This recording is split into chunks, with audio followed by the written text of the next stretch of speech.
Welcome to Untold History. Today, in the third chapter of Samurai and Blood, we'll meet one of feudal Japan's most extraordinary figures, Toyotomi Hideyoshi. A man born without a surname, without land, and without a sword, yet who nearly unified all of Japan. From servant to lord, from peasant to absolute ruler. This is the story of the man who inherited Nobunaga's dream and took it further than anyone imagined. When Oda Nobunaga died in 1582, Japan was in shock. His reign of fire had come to a screeching halt. His death at Hanno-ji Temple had opened a rift of uncertainty. Rival clans were beginning to stir.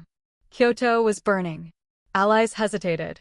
And it was then, amid the chaos, that an unexpected name began to take control: Toyotomi Hideyoshi, known at the time as Hashiba Hideyoshi. Hideyoshi was not a samurai. He was not a nobleman. He did not come from a military family. He was the son of a peasant from Owari province. As a young man, he worked as a servant, carrying sandals, cooking rice, carrying weapons. And yet he rose rapidly under Nobunaga. Not by brute force, but by his fierce intelligence, his irresistible charisma, and a unique ability to solve problems. He was a born strategist. In just a decade, Hideyoshi rose from peon to general. He commanded armies, built castles, and negotiated alliances. He was the logistical architect of many of Nobunaga's campaigns. He knew when to strike and when to wait. And so, when he learned of Akechi's betrayal, Mitsuhide did not hesitate. He gathered his troops and marched with incredible speed toward Kyoto. In less than 2 weeks, he faced him at the Battle of Yamazaki, defeated him, and avenged Nobunaga. It was the first step toward inheriting his legacy. Nobunaga's other generals also wanted control. Hideyoshi, without lineage, had everything against him. How could a peasant rule the samurai? How could he claim land without nobility? His answer was clear: with deeds. With military victories, skillful political gestures, and katana, sharp diplomacy. Nobunaga's son as a symbolic figure, but ruled in his name. He married women from rival clans. He rewarded those who supported him with land. He bought loyalties. He made pacts with former enemies. And, little by little, he eliminated his competitors. By 1590, Japan was virtually unified under his rule. Major strongholds had fallen. Rebel daimyo had been subdued or integrated. The city of Odawara, defended by the Hojo clan, held out for months, until Hideyoshi used a mixture of siege, deception, and negotiation to force them to surrender without a pitched battle. It was his most elegant victory. But Hideyoshi wasn't satisfied with the military. He wanted to reform the Japanese social structure. And he did. He banned peasants from carrying weapons, in a measure we know today as the sword gathering. His goal was clear: to prevent future rebellions. He wanted only samurai to carry weapons, and for their status to be inherited, not taken by force.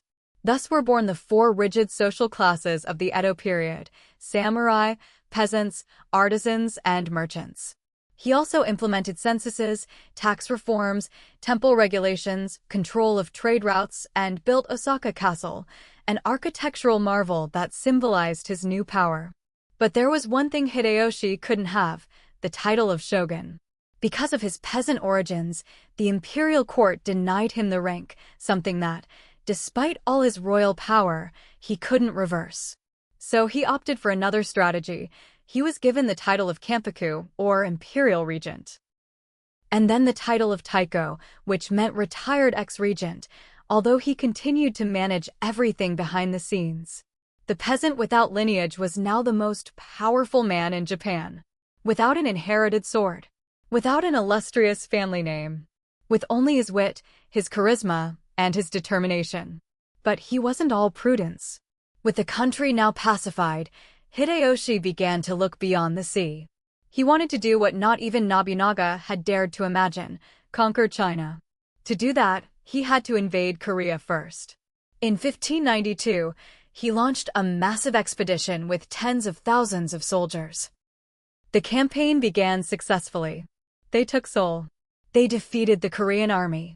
But Chinese reinforcements arrived. Logistics collapsed. The Koreans, led by the legendary Admiral Sin, destroyed much of the Japanese fleet in a series of brilliant naval battles. What was supposed to be a lightning conquest turned into a bloody quagmire that drained Japan's resources and Hideyoshi's own sanity. In 1598, sick and tired, Toyotomi Hideyoshi died, leaving behind a unified Japan, but with no clear successor. His son was very young. His enemies were patient. His allies were divided. He had done the impossible, unite Japan from the bottom up. But history didn't give him time to consolidate it. And then, once again, the country became tense. Because someone else was biding their time. A former ally. A shrewd, cold, patient man. Tokugawa Ieyasu. And that we will tell in the next chapter. Thank you for joining us for this new episode of Untold History. If you enjoyed the content, we invite you to subscribe, leave your comments, and share it with those who love history as much as you do. We continue to reconstruct the past, one story at a time. See you next time.